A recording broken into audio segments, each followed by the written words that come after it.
Hello my dear students, welcome to our YouTube channel splendid education field. और आज हम discuss करेंगे अपने इस वीडियो लेक्चर के माध्यम से क्लास 12th के केमिस्ट्री चैप्टर हमारा वैद्युत रसायन, जिसे इलेक्ट्रोकेमिस्ट्री कहा जाता है, उसके नेक्स्ट वीडियो लेक्चर के बारे में। हमने अभी तक जो चीज़ें इसमें डिस्कस की हैं वो हमारा नस्ट इक्वेशन तक कंप्लीट हो चुका है। मान के चलिए आप लोग कि आप सबका ये चैप्टर लगभग 70% क्या हो चुका है कंप्लीट। अब मुश्किल से 2 या 3 लेक्चर आपके और होंगे, ये चैप्टर क्या होगा पूरी तरह से कंप्लीट हो जाएगा। काफ़ी अच्छा चैप्टर है आपका, ये बहुत ही इम्पॉर्टेंट है। बहुत सारे क्वेश्चन इसमें कंपटीशन में भी आते हैं। तो हमने नस्ट इक्वेशन के सारे जितने भी हमारे पास क्वेश्चंस थे, हमने सभी टॉपिक के ऊपर में रिलेटेड एक क्वेश्चन को क्या किया था, कंप्लीट कर लिया था। आज आपके सामने एक नए टॉपिक की चर्चा हम करेंगे, जो हमारा टॉपिक क्या है, विद्युत अपघटनी सेल। अभी तक जो चीज़ें हम पढ़ रहे थे वो डैनियल सेल से रिलेटेड थी हमारी।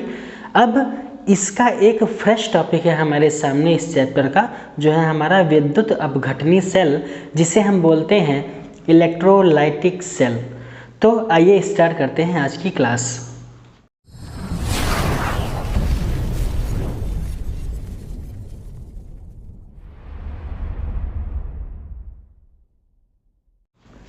तो विद्युत अपघटनी सेल में जो हम पहली बात अपनी करेंगे वो हमारी ये होगी कि हमने अभी तक जो भी प्रीवियस पार्ट में डिस्कस किया है, वहाँ सिर्फ एक चीज़ था हमारे सामने कि हमने अभी तक जो चीज़ें डिस्कस की थी वहाँ पर रासायनिक अभिक्रिया होने के कारण विद्युत धारा प्रवाहित हो रही थी या उत्पन्न हो रही थी।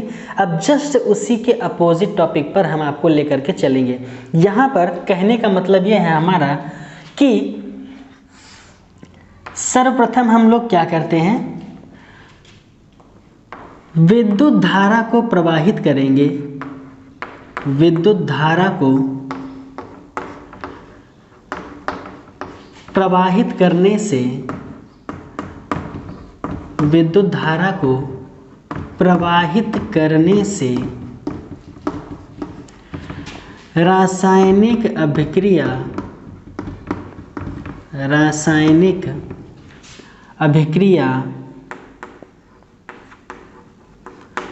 या रासायनिक अभिक्रियाएं पूर्ण होंगी। तो अब हम अपना जो टॉपिक लेकर के ये चल रहे हैं, ये बिल्कुल फर्स्ट टॉपिक से पूरा का पूरा अपोजिट है ये, या कह सकते हो आप कि अभी तक जो भी चीज़ें हमने डिस्कस की हैं उससे ये हमारा टॉपिक बिल्कुल अलग है। तो यहाँ पर जो भी चीज़ें हम पढ़ेंगे, तो हम अभी तक क्या कर रहे थे कि रासायनिक अभिक्रिया से विद्युत धारा को प्रवाहित करवा रहे थे। अब इसका उल्टा होगा हमारे पास कि हम विद्युत धारा को दे करके रासायनिक अभिक्रिया को शुरू करवाएंगे। मतलब हम कह सकते हैं कि विद्युत ऊर्जा जिस समय हम देंगे, इसी के बाद स्टार्ट होगी हमारी क्या, रासायनिक अभिक्रिया। ये इतनी बातें हमारी होंगी। अब इस विद्युत अपघटनी सेल को पढ़ने के लिए 2-3 टॉपिक्स हमको बहुत ही ज़रूरी होते हैं जो पढ़ने पड़ते हैं, जिसमें हमारा पहला होगा कि जब विद्युत अपघटनी के बारे में बात कर रहे हैं तो आखिर ये विद्युत अपघटन होता क्या है। दूसरी चीज़, विद्युत अपघट्ट किसे कहते हैं। इन चीज़ों के बारे में हमको पूर्ण रूप से जानकारी होनी चाहिए, वरना यह टॉपिक समझ में नहीं आएगा। तो पहले हेडिंग आप लोग लगाइए, विद्युत अपघट्ट। तो पहली हेडिंग इससे रिलेटेड हमारी होगी विद्युत अपघट्ट।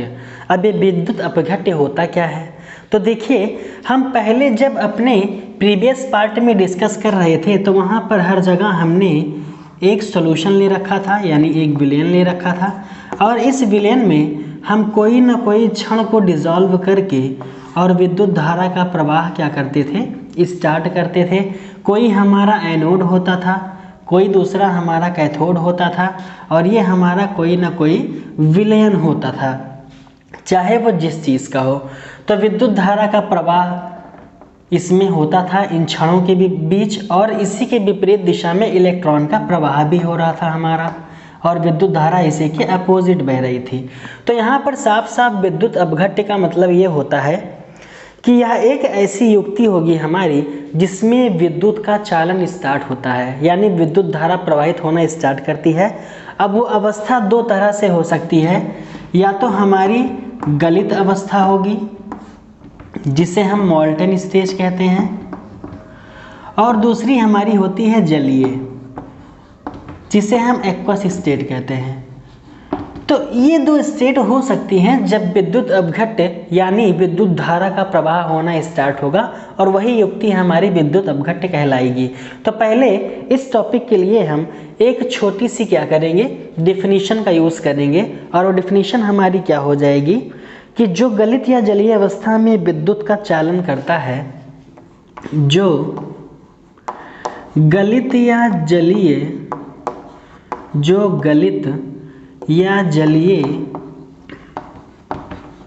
अवस्था में, जो गलित या जलीय अवस्था में विद्युत का चालन करता है, विद्युत का चालन करता है,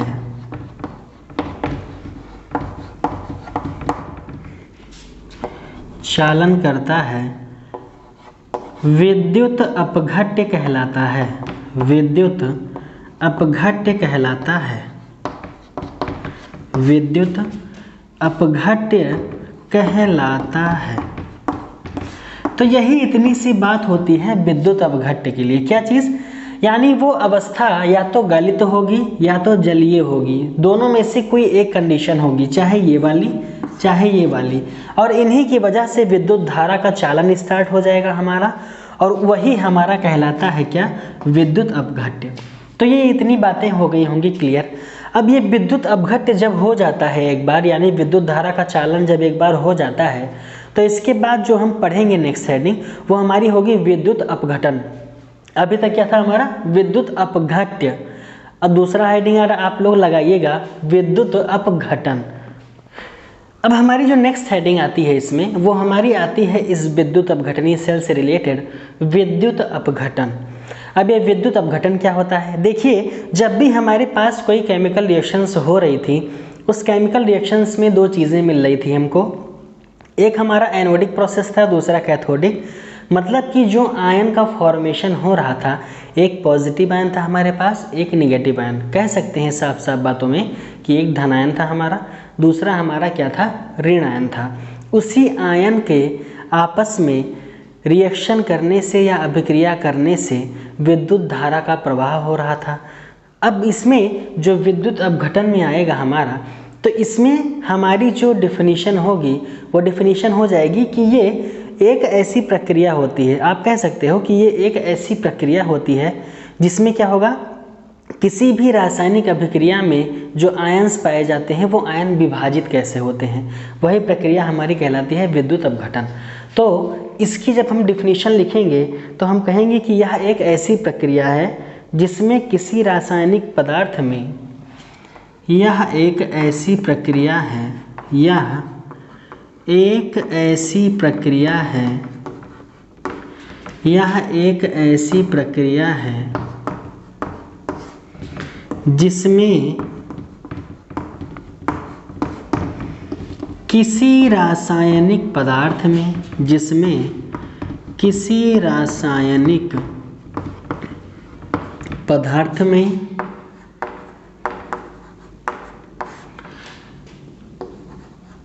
क्या है हमारी डेफिनेशन, कि यह एक ऐसी प्रक्रिया है जिसमें किसी रासायनिक पदार्थ में विद्युत धारा को प्रवाहित करके, अब हम क्या करेंगे, विद्युत धारा का प्रवाह करेंगे, विद्युत धारा को प्रवाहित करके, विद्युत धारा को प्रवाहित करके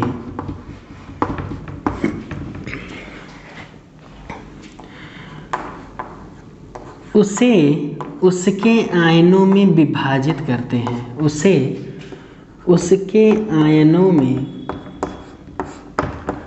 विभाजित करते हैं, विभाजित करते हैं। तो ये होता है हमारा क्या, विद्युत अपघटन।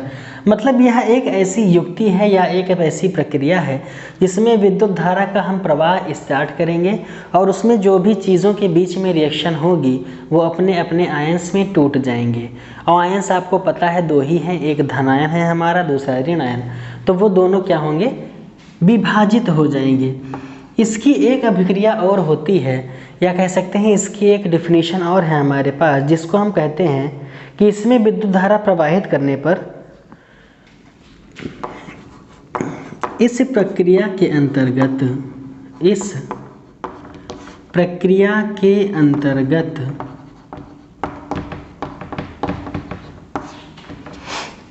विद्युत धारा प्रवाहित करने पर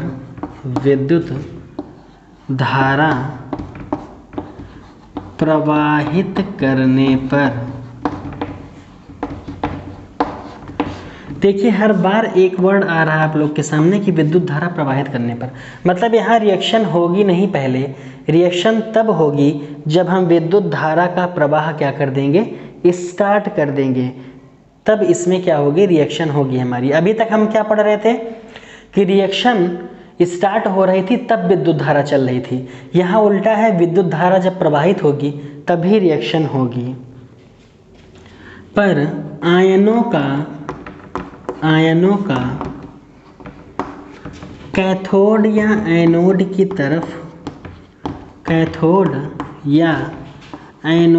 तरफ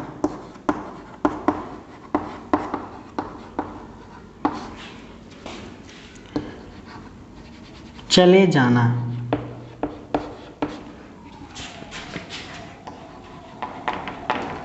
तो एक हमारी डेफिनेशन ये हो सकती है, दोनों चीज़ें सही हैं, या तो विद्युत धारा प्रवाहित होगी तो वो अपने आयंस में विभाजित हो जाएंगे, दूसरी चीज़ विद्युत धारा प्रवाहित होने से जो आयंस हमारे विभाजित होंगे वो कैथोड या एनोड की तरफ क्या होंगे, शिफ्ट हो जाएंगे।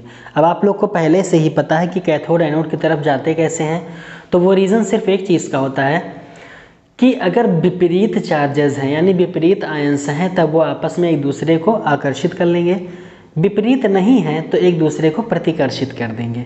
तो यही इतनी बात थी हमारी इस चीज़ के बारे में। तो ये था हमारा विद्युत अपघटनी सेल से रिलेटेड क्या दो टॉपिक, एक विद्युत अपघट्य क्या होता है, दूसरी विद्युत अपघटन किसे कहते हैं, ये दो चीज़ हो गई। अब इसमें आइए एग्जाम्पल्स को ले करके हम इस पर आने वाले क्वेश्चंस को कैसे डेराइव होते हैं वो क्वेश्चंस, उसके बारे में डिस्कस करते हैं थोड़ा सा, क्योंकि इसमें कभी कभी सचित्र वर्णन के लिए भी दे सकता है आपको, और दूसरी चीज़ क्या होती है कि डिफिनीशन भी पूछ सकता है, और जो चीज़ें आपको नोट डाउन कराएंगे वो ऐसे ही हूबहू एग्जाम में पूछी गई हैं। तो नेक्स्ट हेडिंग हमारी क्या होगी, विद्युत अपघट्य पढ़ लिया हमने, विद्युत अपघटन पढ़ लिया हमने। अब कैसे विद्युत अपघटन होता है उस चीज़ के बारे में एग्जाम्पल को लेकर के हम समझेंगे। तो यहाँ पर जो हम पहली चीज़ डिस्कस करेंगे वो हमारा क्या होगा, गलित NaCl का विद्युत अपघटन। पहली चीज़ इसके बारे में हम डिस्कस करेंगे, पहले गलित NaCl का विद्युत अपघटन करेंगे, फिर हम देखेंगे कि जलित में कैसे होता है। देखिए गलित और जलीय का मतलब क्या होता है, दो टर्म्स आपके सामने बार बार आ रहे हैं, हमने उसको भी पीछे बताया भी था आपसे। दो टर्म्स कौन कौन से हैं, एक गलित आ रहा है बार बार और दूसरा हमारा आ रहा है जलीय। हमने कहा इसको मॉल्टेन कहते हैं और इसको एक्वस कहते हैं। अब देखिए गलित का मतलब होता है कि जैसे हमारे पास कोई ठोस चीज़ हो, उस पर आप हीट देना स्टार्ट करो और हीट देने के कारण से वो अपनी अवस्था को चेंज करके लिक्विफाई हो जाए, मतलब वो कौन सी अवस्था में चली जाए। कहते हैं कि जैसे आपके पास घर में क्या होता है, देसी घी, तो देसी घी हमारा जो घर में पाया जाता है सर्दियों के मौसम में क्या होता है, वो पूरे तरीके से जम जाता है। अब उसको आप क्या करते हो, जिस समय आप उसको थोड़ी सी हीट प्रोवाइड करते हो, थोड़ा सा गर्म करने की कोशिश करते हो, वो तुरंत ही गलना स्टार्ट हो जाता है, यानी लिक्विड स्टेट में चला जाता है, या कह सकते हो द्रव स्टेट में चला जाता है। तो अगर कोई ठोस चीज़ है उसको गर्म करने पर वो द्रवित स्टेज में चला जा रहा है, द्रवित अवस्था में चला जा रहा है, तो उसे हम गलित कहेंगे। जलीय का मतलब होता है कि फॉर एग्जांपल हमारे पास चीनी है और उस चीनी को हम 1 गिलास पानी में क्या कर रहे हैं, घोल रहे हैं, घोलने के बाद उसको मिला रहे हैं, या हमारे पास नमक है हम उसको पानी में मिला रहे हैं। तो जलीय का मतलब हो जाएगा कि कोई भी चीज़ इसमें हम जब डिज़ोल्व करेंगे तो हमेशा किस फॉर्म में करेंगे, मतलब किस चीज़ की उपस्थिति में करेंगे, H2O की उपस्थिति में। तो जहाँ पर हम कोई चीज़ पानी में घोलेंगे वो जलीय हो जाएगा, और कोई चीज़ हम कहीं नहीं घोल रहे हैं, सिर्फ उसको हीट देने से उसकी अवस्था परिवर्तित हो रही है, तो वो हमारा गलित हो जाएगा। तो आपको दोनों चीज़ें अभी हम बताएंगे, एक बार गलित NaCl का विद्युत अपघटन बताएंगे, फिर जलीय NaCl का विद्युत अपघटन, दोनों बताएंगे आपको। फिर 2 एग्जाम्पल आपको और बताएंगे हम MgCl2 के बारे में, और एक हमारा होगा AlCl3 के बारे में। तो इतने एग्जाम्पल्स को अभी करेंगे तो आज हमारा विद्युत अपघटनी सेल का जो टॉपिक है पूरे तरीके से कंप्लीट हो जाएगा। ठीक है, तो पहले हमने क्या कहा आपसे कि गलित NaCl का विद्युत अपघटन हमको करना है। तो गलित NaCl का विद्युत अपघटन करने के लिए अब हमको क्या करना है, पहले फॉर एग्जाम्पल कि हमारे पास में एक बीकर था और इसमें हमने 2 रॉड को ले करके डिज़ोल्व किया हुआ है। एक हमारी रॉड ये हो जाएगी, दूसरी हमारी ये रॉड हो जाएगी। ठीक है, मतलब हमारे पास क्या है, 2 रॉड है। हमने पहले भी माना था कि एक सिरा हमारे पास एनोड होता है, दूसरा सिरा हमारे पास कैथोड होता है। अब हमने आपको पहले भी बताया था कि एनोड के सिरे में हम माइनस रखते थे, कैथोड के सिरे में हम प्लस रखते थे, लेकिन देखिए वो सिर्फ और सिर्फ हमारा कहाँ लागू हो रहा था, हमने जो टॉपिक पढ़ा था अपना, कौन सा, वो डैनियल सेल।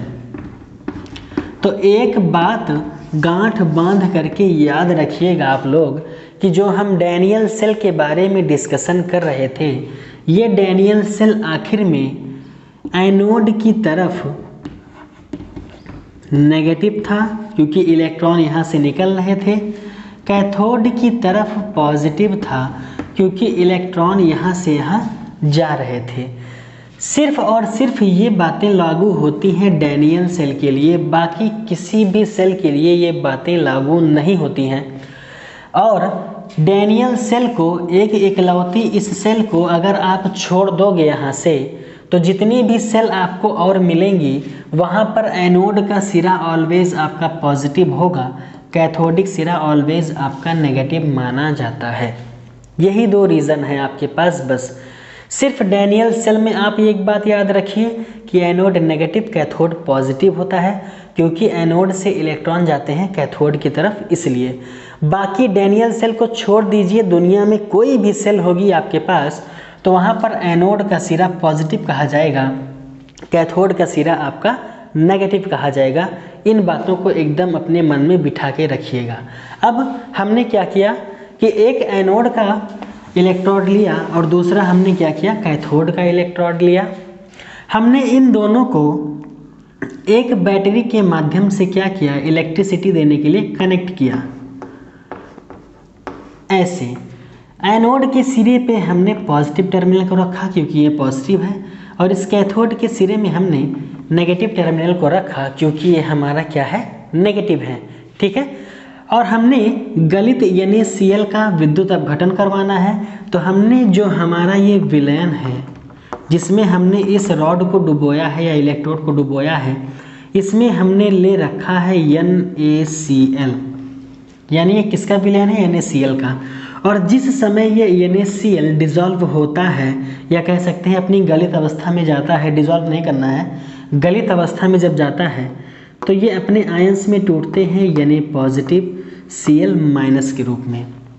इतनी चीज़ें तो आप सबको क्या थी, पहले से ही क्लियर थी। अब देखिए यहाँ पर एक सवाल आपके सामने ये आएगा कि आखिर जैसे उस डैनियल सेल में ये जा कर के कहीं इलेक्ट्रॉन इकट्ठा हो रहा था, फिर जा कर के दूसरी तरफ जा रहा था और वहाँ से विद्युत धारा का प्रवाह हो रहा था, फिर हमारी अभिक्रिया हो रही थी। यहाँ पर विद्युत धारा प्रवाहित हो चुकी है। अब बात आती है ये आयंस जाएंगे कहाँ, कैसे? तो देखिए, हमेशा आप लोग को पता ही है एक चीज़ कि जो आयंस होते हैं हमेशा अपने अपोजिट वाले की तरफ जाते हैं। पॉजिटिव है तो नेगेटिव जाएगा, नेगेटिव है तो पॉजिटिव जाएगा। देखिए क्या होगा, ये Cl- यहाँ से जाएगा एनोड की दिशा में, क्योंकि ये पॉजिटिव है और नेगेटिव हमेशा पॉजिटिव के पास जाना चाहेगा।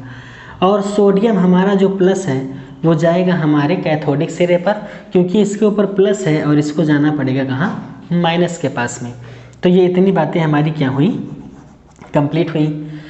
अब यहाँ से क्या हुआ, यही हमारा होता है विद्युत अपघटन, क्योंकि अभी तक जो हम पढ़ रहे थे पहले वो हमारा क्या था, डैनियल सेल वगैरह थी जहाँ पर रिएक्शन करके विद्युत धारा निकाल रहे थे। हमने क्या किया, दो रॉड ली या कह सकते हैं दो इलेक्ट्रोड बनाया, एनोड को पॉजिटिव माना, कैथोड को नेगेटिव, जो अमूमन हर जगह होता है सिर्फ डैनियल सेल को छोड़कर, क्योंकि डैनियल सेल में इधर नेगेटिव इधर पॉजिटिव रहता है। ठीक है, विद्युत धारा को हमने प्रवाह किया या कह सकते हैं प्रवाहित करवाया, और हमारा ये आयंस था यानी प्लस और Cl-, प्लस वाला माइनस की तरफ चला गया, माइनस वाला प्लस की तरफ चला गया। रिएक्शन यहाँ पर क्या हो जाएगी, कंप्लीट हो जाएगी। अब इसका विद्युत अपघटन पूर्ण रूप से यहाँ क्या हो जाएगा, कंप्लीट हो जाएगा। तो इतनी अभिक्रिया हमारी क्या हुई, यहाँ पर कंप्लीट हो गई। हमने क्या कहा आपसे कि जो Na+ था ये जाएगा कैथोड की तरफ, क्योंकि पॉजिटिव नेगेटिव टर्मिनल की तरफ भागता है, और जो Cl- था हमारा वो आएगा एनोड की तरफ, क्योंकि नेगेटिव ऑलवेज पॉजिटिव की तरफ भागता है। अब यहाँ से हम अभिक्रिया कैसे बनाएंगे, एग्जाम में बहुत पूछा जाता है आपसे ये। तो पहले इसमें एक इम्पॉर्टेंट पॉइंट को आप नोट डाउन कर लीजिए। अब वो नोट डाउन करने वाला हमारा पॉइंट कौन सा है, वो पॉइंट हमारा ये होता है कि जो जैसे बना होता है, मतलब विद्युत अपघटन की अभिक्रिया में जो आयन जैसे बना होता है, नोट डाउन कर लीजिए इसको, कि विद्युत अपघटन की अभिक्रिया में, विद्युत अपघटन की अभिक्रिया में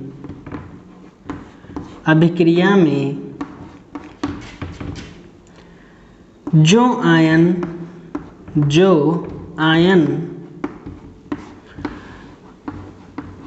जैसे बने होते हैं, जो आयन जैसे बने होते हैं उसकी विपरीत अभिक्रिया देते हैं, उसकी विपरीत अभिक्रिया देते हैं।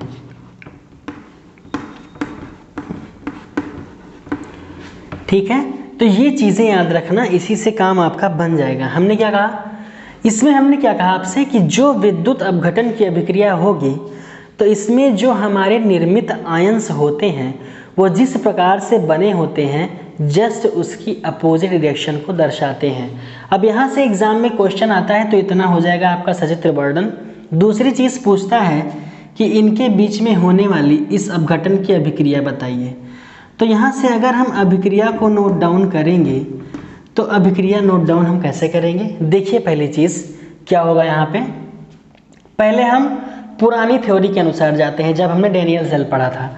Na+ कैसे बनता है, तो Na+ हमारा बनता है जब Na अपना इलेक्ट्रॉन का त्याग करता है तो वहाँ पर Na+ आता है। Cl- कैसे बनता है, तो Cl- ऐसे बनता है जब ये इलेक्ट्रॉन को ग्रहण करता है, तब इलेक्ट्रॉन का त्याग किया तो Na+ बना, इलेक्ट्रॉन को ग्रहण किया तो हमारा क्या बनेगा, Cl-। अब यहाँ पर हमने आपसे कहा कि जो विद्युत अपघटन की अभिक्रिया होती है उसमें आयन जो बने होते हैं जस्ट अपोजिट रिएक्शन करते हैं। तो यहाँ ये ग्रहण कर रहा था, सॉरी यहाँ ये त्याग कर रहा था तो जस्ट उल्टी अभिक्रिया देगा, मतलब ये ग्रहण करने लग जाएगा, और यहाँ ये ग्रहण कर रहा था तो ये त्याग कर देगा। विद्युत अपघटन की सबसे खास बात यही है कि जो आयन का निर्माण जैसे होता है उसी के अपोजिट वो काम करना स्टार्ट करता है। ये इलेक्ट्रॉन को त्याग करता था, यहाँ पर ग्रहण करेगा, ये इलेक्ट्रॉन को ग्रहण करता था, यहाँ पर त्याग करेगा। तो अगर आपसे साफ साफ तौर पर यहाँ पर रिएक्शन पूछी जाए इस विद्युत अपघटन के लिए तो रिएक्शन यहाँ की क्या हो जाएगी, जस्ट अपोजिट। तो अगर हम रिएक्शन की बात करें तो हम दो चीज़ें लेकर के चलेंगे। हमारे पास दो सिरे कौन कौन से हैं, एक है एनोड, दूसरा हमारा क्या है, कैथोड। ठीक है। अब यहाँ से क्या हो जाएगा कि जो हमारा ये एनोड है ये अभिक्रिया कैसे कर रहा था, तो ये इलेक्ट्रॉन को Na हमारा, ये देखिए यहाँ पर Na कहाँ जा रहा है, कैथोड की दिशा में, और Cl माइनस कहाँ, एनोड। तो हम Cl माइनस को लिखेंगे एनोड की दिशा में और Na जा रहा है कैथोड की तरफ, तो कैथोड में हम लिखेंगे Na प्लस। इतनी बातें क्लियर हुई। यानी जो अभिक्रिया जिस दिशा में हो रही है, आयन जिस दिशा में जा रहे हैं उसकी तरफ, उस टर्मिनल की तरफ वही हम लिखेंगे। अब यहाँ हमारा Cl माइनस कैसे बन रहा था, इलेक्ट्रॉन को ग्रहण कर रहा था, तो हमने क्या कहा, जस्ट अपोजिट अभिक्रिया होगी इसकी। तो ये इलेक्ट्रॉन को लूज कर देगा और जब लूज करेगा तो फिर से बन जाएगा क्या, Cl। ठीक है। दूसरी चीज़, कैथोड में Na प्लस इलेक्ट्रॉन को जब त्याग रहा था तब Na प्लस बन रहा था, जस्ट हो जाएगी अपोजिट अभिक्रिया। Na प्लस अपने इलेक्ट्रॉन को जो त्याग किया था उसको फिर से ग्रहण कर लेगा और फिर से बन जाएगा उदासीन अवस्था में हमारा क्या, Na। इतनी बातें समझ में आई। Cl माइनस इलेक्ट्रॉन को त्याग कर देगा जो ग्रहण किया था तो Cl बन जाएगा। Na प्लस जो इलेक्ट्रॉन को त्याग किया था ये अपना इलेक्ट्रॉन फिर से वापस ले लेगा और फिर से Na बन जाएगा। यही अभिक्रिया होती है विद्युत अपघटन की अभिक्रिया। देखिए विद्युत अपघटन मतलब साफ साफ है यहाँ से कि जो हमारा NaCl था उसमें जो आयंस उपस्थित थे वो NaCl विद्युत धारा के प्रवाहित करने से टूट गया। NaCl विद्युत धारा का प्रवाहित करने से टूट गया, मतलब विखंडित हो गया। और किसी भी चीज़ का विखंडित हो जाना ही अपघटन कहलाता है। यहाँ पर अपघटन की अभिक्रिया हो रही है विद्युत धारा देने से, इसीलिए नाम पड़ा विद्युत अपघटन। इतनी बातें क्लियर हुई। बहुत ही आसान शब्दों में बता रहे हैं आपको। अपघटन का मतलब होता है किसी चीज़ का ब्रेक हो जाना, और यहाँ पर ब्रेक हो रहा है क्या, गलित NaCl, किसमें, Na प्लस Cl माइनस में। और ये Na plus Cl minus break हो रहा है किसकी वजह से, विद्युत धारा को प्रवाहित करने की वजह से, इसीलिए इसका नाम पड़ा विद्युत अपघटन। ठीक है। अब यहाँ से आपसे पूछेगा कि इस एनोड और कैथोड की अभिक्रिया, तो अभिक्रिया आपकी ये हो जाएगी, ये माइनस था अपना इलेक्ट्रॉन फिर से दे देगा वापस, तो ये हो जाएगा Cl। ये जो इलेक्ट्रॉन दिया था फिर से वापस ले लेगा, बन जाएगा Na। अब यहाँ से बात एक चीज़ और पूछी जाएगी कि आखिर इस अभिक्रिया में उत्पाद क्या प्राप्त हुआ हमको, तो यहाँ का प्रोडक्ट और यहाँ का प्रोडक्ट आपको बताना पड़ेगा। अब देखिए यहाँ से ये अभिक्रिया कंप्लीट हुई तो यहाँ बचा Cl, ये अभिक्रिया भी कंप्लीट हुई तो यहाँ बचा Na। तो यहाँ का उत्पाद हो जाएगा Na, यानी सोडियम किस अवस्था में है, ये सॉलिड। ठीक है। यहाँ पे हमारा हो जाएगा उत्पाद Cl2 गैस। अब आप कहोगे Cl2 कहाँ से आ गया, देखिए Cl जब भी एग्जिस्ट करता है इस पूरे विश्व में, या कह सकते हो आप कि Cl का जीवन तभी माना जाता है, या Cl जिस रूप में पाया जाता है वो ऑलवेज Cl2 यानी गैस के फॉर्म में होता है।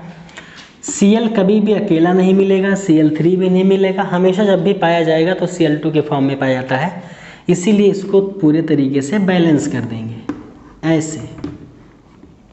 ठीक है। तो यहाँ क्या उत्पाद क्या होगा, Cl2। कभी Cl माइनस मत लिखिएगा वरना गलत हो जाएगा। उत्पाद पूछा जाए तो Cl2 आपका, इधर का पूछा जाए तो ये नहीं, ये सॉलिड स्टेट, ये गैस। Cl2 हमेशा आपका मिलेगा क्योंकि ये हमेशा Cl जो है Cl2 के फॉर्म में पाया जाता है, कभी भी Cl के फॉर्म में या Cl3 इन सब के फॉर्म में नहीं पाया जाता। तो आपका ये क्या हो जाएगा, इतनी सी अभिक्रिया हो जाएगी गलित NaCl की। अब आइए नेक्स्ट बात करते हैं हम कि अगर NaCl गलित की जगह जलीय ले लिया जाए तो क्या हो जाएगा। तो फटाफट आइए उसको करते हैं। इसमें एक में टाइम लगा थोड़ा सा, बट इसके बाद में अब टाइम नहीं लगेगा क्योंकि ये समझाने में थोड़ा सा समय चला गया। अब थोड़ा सा आप लोग के पास क्या कॉन्सेप्ट थोड़ा बहुत क्लियर हो गया होगा, तो दूसरी रिएक्शन जल्दी जल्दी हो जाएगी। तो आइए बात करते हैं गलित NaCl की जगह अब जलीय NaCl लेकर के तब अभिक्रिया को करते हैं। नेक्स्ट स्टेप हमारा क्या है, हमने अभी तक गलित NaCl का विद्युत अपघटन किया, अब हम जो करेंगे वो हमारा जलीय NaCl होगा।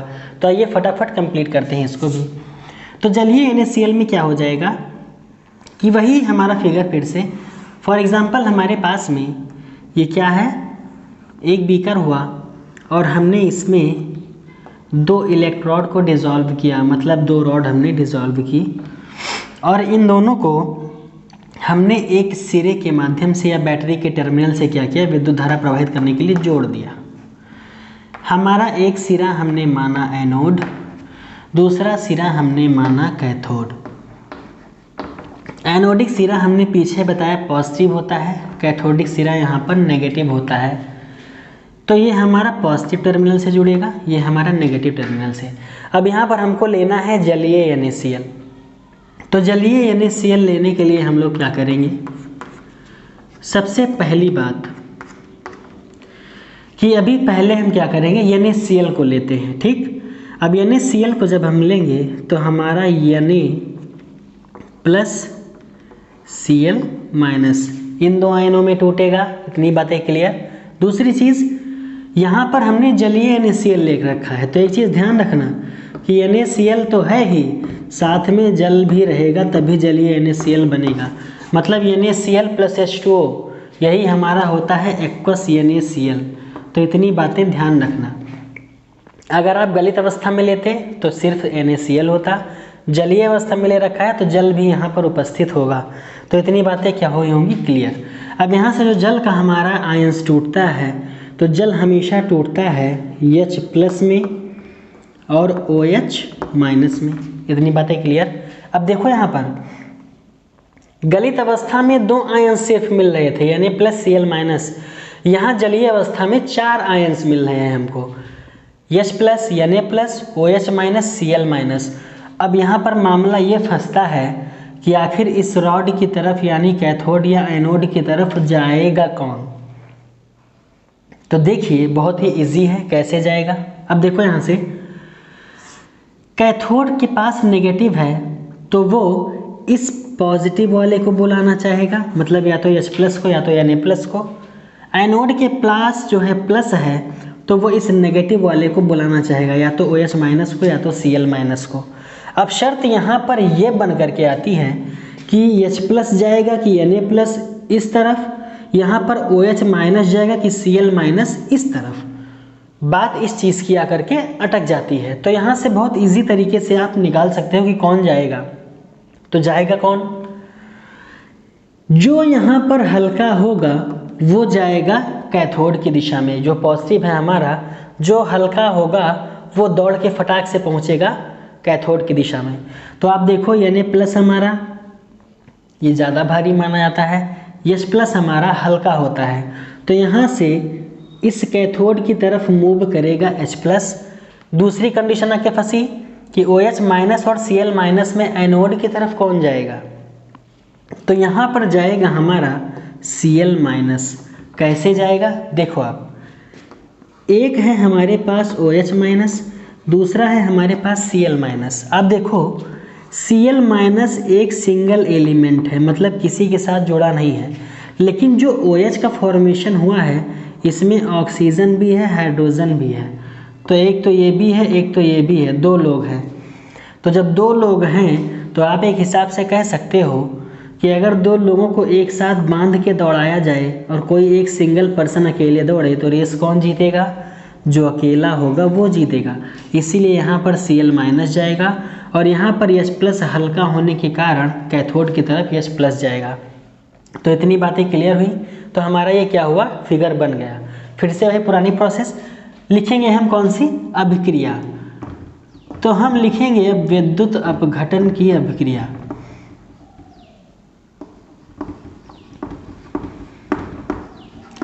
तो अब क्या नोट डाउन करेंगे, विद्युत अपघटन की अभिक्रिया।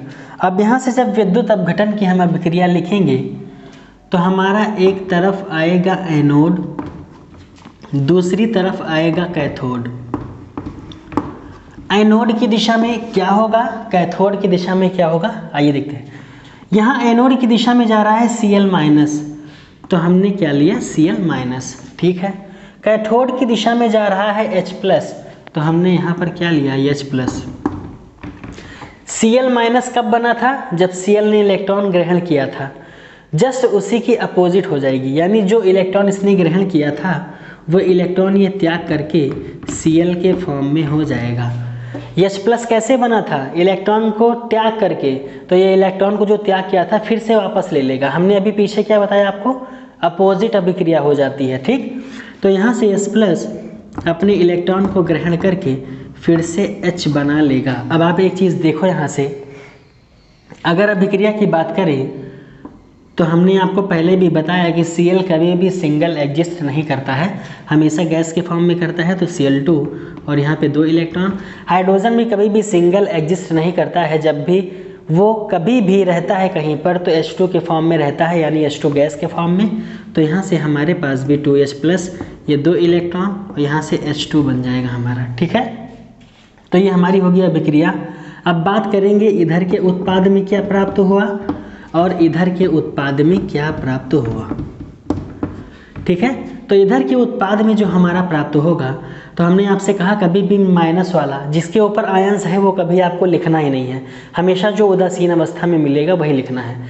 तो यहाँ पे मिला हमारा Cl2 गैस और यहाँ पर मिला हमारा H2 गैस।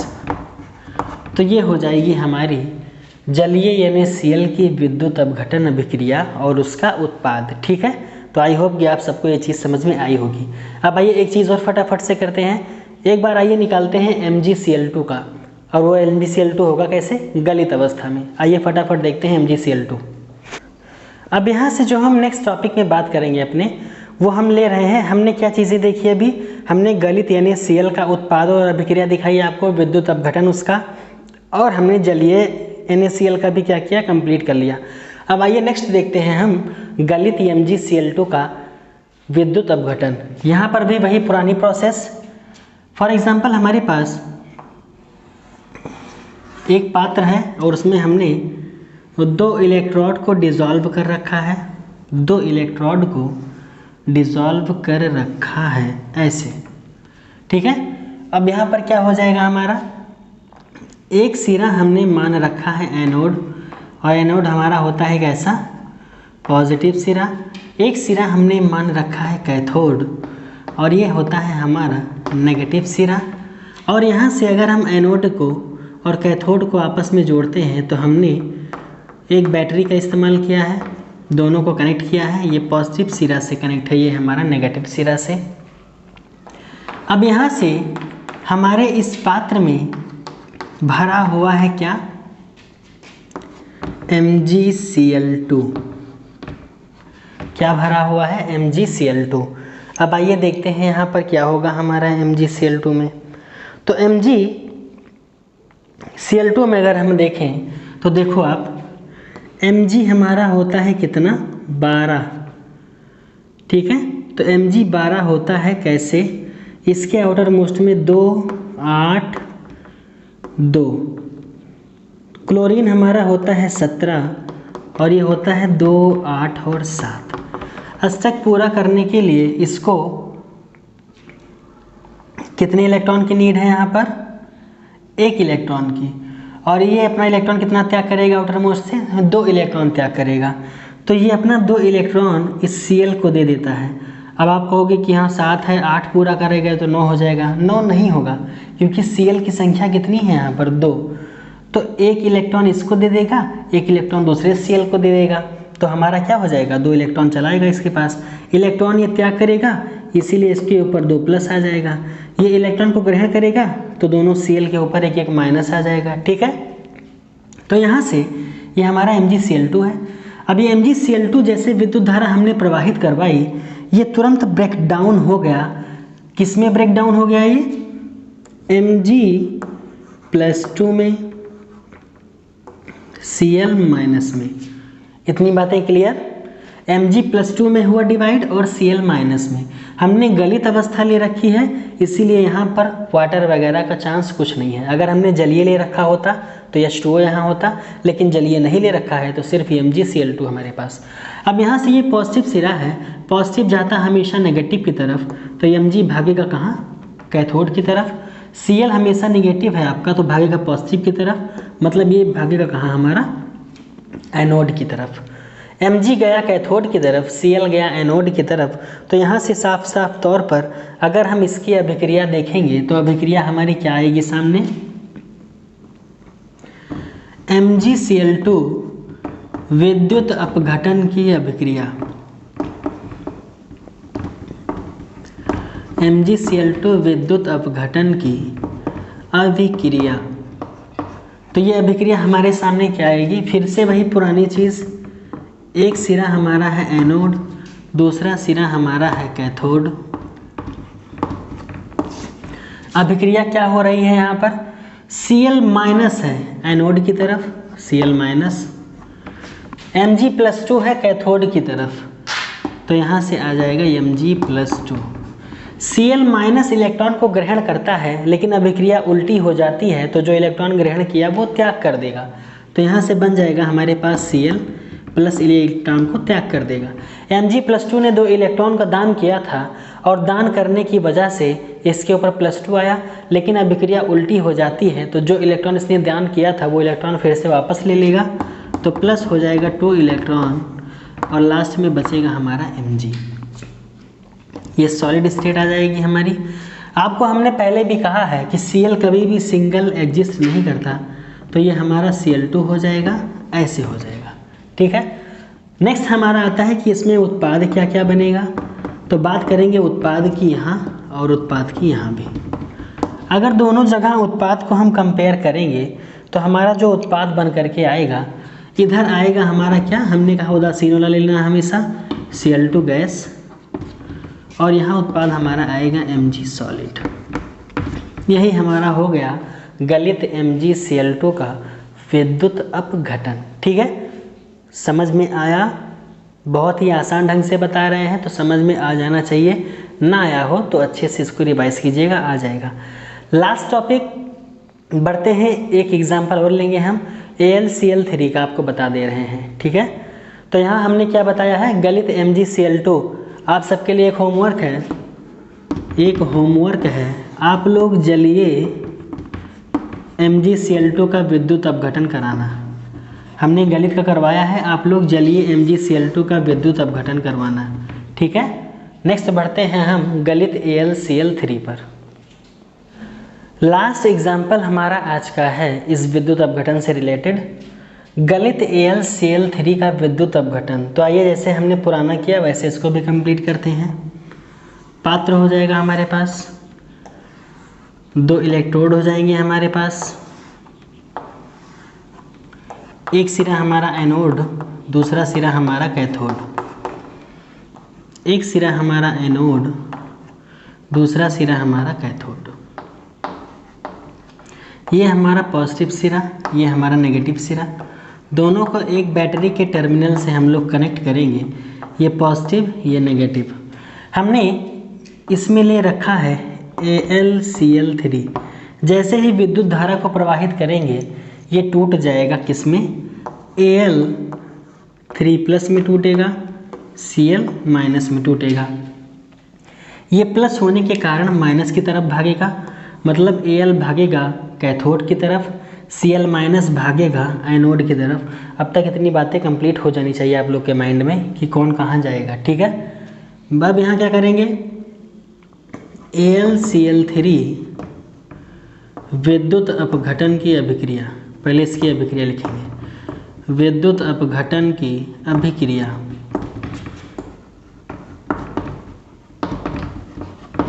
ठीक है, इसकी अभिक्रिया जब लिखेंगे तो फिर से वही पुरानी चीज़, एक सिरा हमारा एनोड, दूसरा सिरा हमारा कैथोड।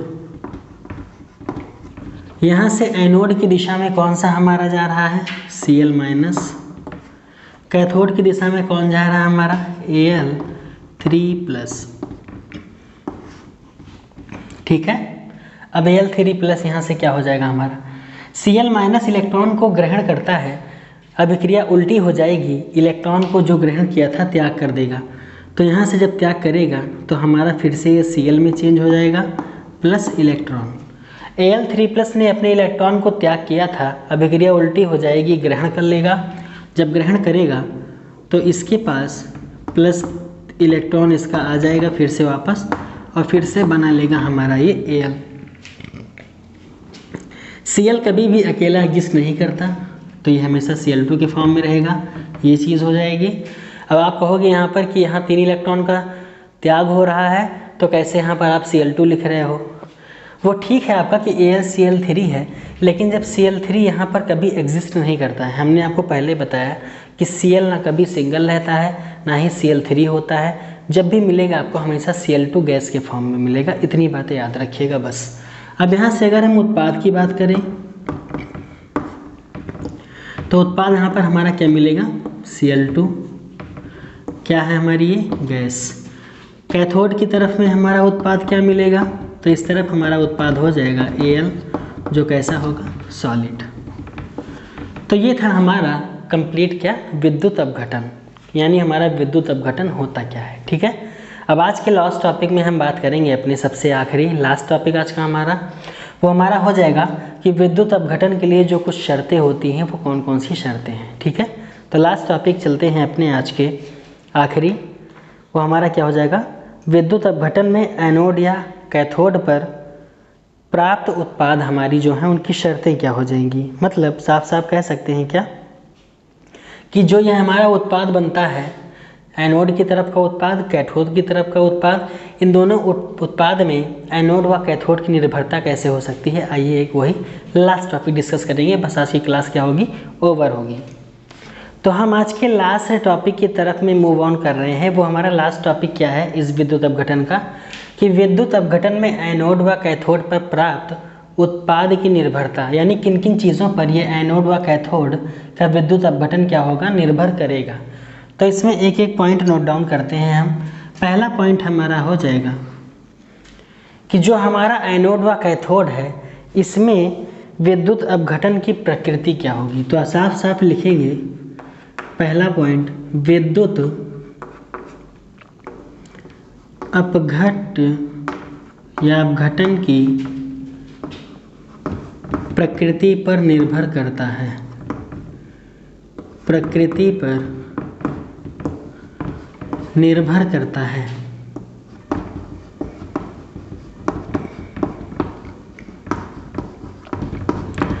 अब इसका मतलब क्या हुआ? इसका मतलब हुआ कि कौन कितने इलेक्ट्रॉन का त्याग कर रहा है या एक्सेप्ट कर रहा है। तो यहाँ से हम कह सकते हैं कि हमारा यानी Cl जैसे हो गया, MgCl2 जैसे हो गया, AlCl3 जैसे हो गया। इन 3 चीज़ों पर हमारा हो सकता है क्या कि विद्युत अपघटन की प्रकृति पर निर्भर करता है। दूसरा पॉइंट यहाँ से हमारा हो जाएगा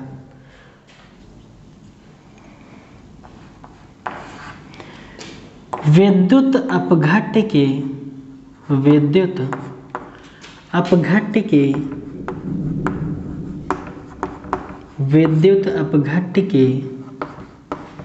माध्यम पर निर्भर करता है। माध्यम पर निर्भर करता है। निर्भर करता है। इस लाइन का मतलब हुआ कि जो विद्युत अपघट्य हमारा होगा उसके लाइन पर भी निर्भर करेगा, मतलब उसके माध्यम पर भी निर्भर करेगा। कैसे? ये लाइन हमारी कह रही है विद्युत अपघट्य के माध्यम पर निर्भर करता है, मतलब हो जाएगा कि वो माध्यम हमारा गलित अवस्था में है कि जलीय अवस्था में है। इस बात को लेकर के बोल रहा है कि उसका माध्यम भी क्या करेगा कि विद्युत अपघट्य के माध्यम पर निर्भर करेगा उसके उत्पाद की निर्भरता। थर्ड पॉइंट हमारा हो जाएगा विद्युत अपघट्य की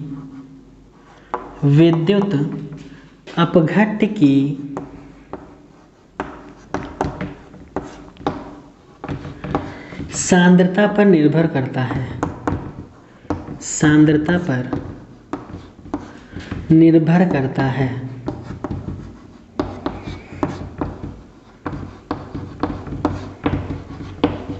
मतलब कहने का हुआ, सांद्रता का मतलब कहने का हुआ कि या तो वो विद्युत अपघट्य हमारा तनु होगा या फिर वो सांद्र होगा। मतलब डाइल्यूट भी हो सकता है, कंसंट्रेट भी हो सकता है। ठीक है, तो इसीलिए कह रहे हैं कि इसके सांद्रता पर भी निर्भर करेगा। अगला हमारा हो जाएगा इलेक्ट्रोड पर निर्भर करता है। जो इलेक्ट्रोड हम बनाते हैं, डुबोते हैं, वो इलेक्ट्रोड पर निर्भर करता है। इलेक्ट्रोड पर निर्भर करता है, ठीक है। अब इस इलेक्ट्रोड का मतलब हमारा हो जाएगा क्या? देखिए, दो इलेक्ट्रोड होते हैं हमारे, एक होगा हमारा अक्रिय और एक होता है हमारा सक्रिय। अक्रिय का मतलब हो जाएगा इनएक्टिव, सक्रिय का मतलब होता है एक्टिव। तो यही दो चीज़ें होती हैं। अब अक्रिय में हमारा क्या आ सकता है? फॉर एग्जांपल हम प्लेटिनम को ले सकते हैं। सक्रिय हमारा क्या क्या हो सकता है? तो इसमें हमारा हो जाएगा जैसे सिल्वर और मरकरी हो जाएगा और जैसे कॉपर हो जाएगा, ये सारी चीज़ें। तो ये इतना पॉइंट हमारा क्या था कि किस किस चीज़ पर उत्पाद की निर्भरता हो सकती है एनोड व कैथोड को लेकर के। तो ये इतना कंप्लीट टॉपिक था हमारा विद्युत अपघटन का। 1 से 2 लेक्चर्स आपके और होंगे जिसमें ये चैप्टर हमारा क्या होगा, इलेक्ट्रोकेमिस्ट्री पूरा कंप्लीट हो जाएगा। हमने आज जहाँ पर ये टॉपिक ख़त्म किया है विद्युत अपघटन पर, अपने नेक्स्ट वीडियो लेक्चर में हम लोग डिस्कस करेंगे फैराडे के नियम के बारे में, जिन्होंने अपने 2 नियम प्रस्तुत किए थे। तो वो नियम भी यहीं से हमारा राइज होकर के जाएगा, ठीक है। तो 2 नियम हमको पढ़ने हैं, फैराडे का प्रथम नियम, फैराडे का द्वितीय नियम। तो 2 नियम हम लोग क्या करेंगे, पढ़ेंगे, थोड़ा सा डेरिवेशन है उसको भी करेंगे, हमारा क्या होगा, ये पूरी तरीके से कंप्लीट हो जाएगा। फिर उसके बाद हमारी चालकता बची है इसमें, मोलर चालकता। तो मुश्किल से मान के चलिए कि 2 से 3 लेक्चर अभी आपके लगेंगे, ये चैप्टर क्या होगा, फिनिश हो जाएगा। उसके बाद फिर सिलेबस जो हमारा है उसको कंप्लीट करने के लिए हम थोड़ा सा तेज़ हर एक चीज़ को लेकर के चलेंगे, बट आपको पूरे तरीके से समझाते हुए चलेंगे। कोई भी परेशानी आपको कॉन्सेप्ट में नहीं आएगी, कंप्लीट वे में आपको पूरा का पूरा चीज़ डिस्कस किया जाएगा। तो आज के लेक्चर को आशा करता हूँ कि आपको अच्छा लगा होगा, सारा का सारा कॉन्सेप्ट जो था हमारा समझ में आ गया होगा। विद्युत अपघटन क्या है, अपघट्य क्या है, कैसे गलित अवस्था में NaCl हो सकता है, कैसे हमारा जलीय हो सकता है, MgCl2 के बारे में, AlCl3 के बारे में। और आप लोगों को 2 होमवर्क हम अभी पीछे भी बोले थे, तो वो होमवर्क आपका क्या हो जाएगा कि हमने जो गलित MgCl2 लिखा था, तो आप उसको घर से नोट डाउन करके जलीय MgCl2 के बारे में बता के लाना, जैसे पीछे हम रिएक्शन वगैरह बनाए थे। दूसरा, हमने गलित AlCl3 बताया था, आप लोग जलीय AlCl3 को कंप्लीट करके रखना है, ठीक है। तो ये 2 होमवर्क आपके लिए रहेगा कि जलीय MgCl2 का आपको विद्युत अपघटन पूरा दर्शाना है और जलीय AlCl3 का, ठीक है। बाकी हमने पूरा का पूरा ये कंप्लीट कर ही दिया है। तो आज का लेक्चर यहीं तक रखेंगे आपसे। पसंद आया हो तो इसको लाइक कीजिएगा, अपने फ्रेंड्स तक शेयर कीजिएगा। चैनल पर अगर आप नए हैं तो सब्सक्राइब कीजिएगा और थोड़ा सा सपोर्ट दीजिएगा। मिलेंगे आपसे अपने हम नेक्स्ट लेक्चर में।